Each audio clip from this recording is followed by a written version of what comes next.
le goût du bon vieux temps, les fameux bons vieux LP, les bons vieux vinyles, n'est-ce pas, qui avaient le goût, comme on dit, de l'authentique. Et oui, l'authenticité, les valeurs qui reviennent dans le monde de l'entreprise, dans nos modes de consommation. Une petite question que je vous pose aujourd'hui. Quel est le goût de l'authentique que vous avez développé au sein de votre entreprise? Quelle est la véritable, finalement, cette valeur ajoutée que vous allez aller chercher, qui soit finalement responsable, une fois encore, de la valeur humaine, de la valeur éthique dans votre modèle économique?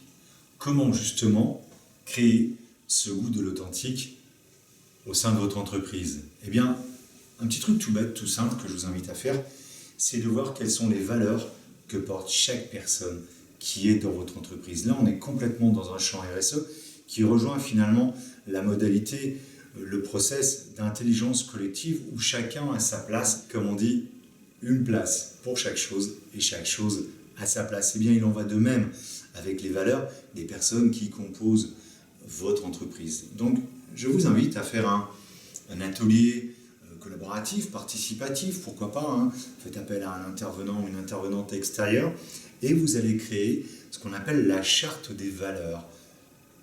C'est une forme de règle de vie, mais qui va surtout inclure quelles sont les bases sur lesquelles on va se positionner pour pouvoir travailler sur ces valeurs et du coup ouvrir la porte au dialogue, au respect de l'autre, même les jours où on est moins bien. Bah oui, parce que ça arrive, il y a des jours où on est moins bien. Quelles sont les valeurs que vous avez voulu apporter au sein de votre entreprise? Pourquoi finalement toujours vouloir laisser l'aspect personnel à la porte? Et pourquoi ne pas pouvoir le faire entrer un petit peu dans votre entreprise? De toute façon, il y entre déjà. C'est un autre aspect qui va être abordé très prochainement avec mon ami Charlie. Le goût de l'authentique. En effet, voilà ce qu'on recherche tous aujourd'hui, ce petit côté un peu paternel, maternel, comme ce bon vieux disque. Et comme vous le savez, dans cette émission, tout commence en musique et tout se termine en musique.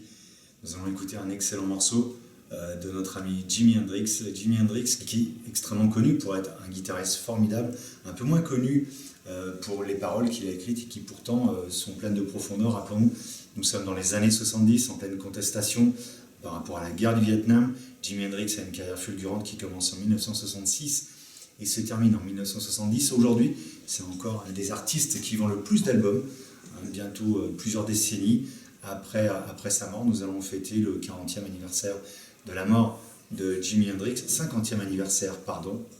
Jimi Hendrix qui avait écrit « Lorsque le pouvoir de l'amour supplantera l'amour du pouvoir, le monde connaîtra enfin la paix ».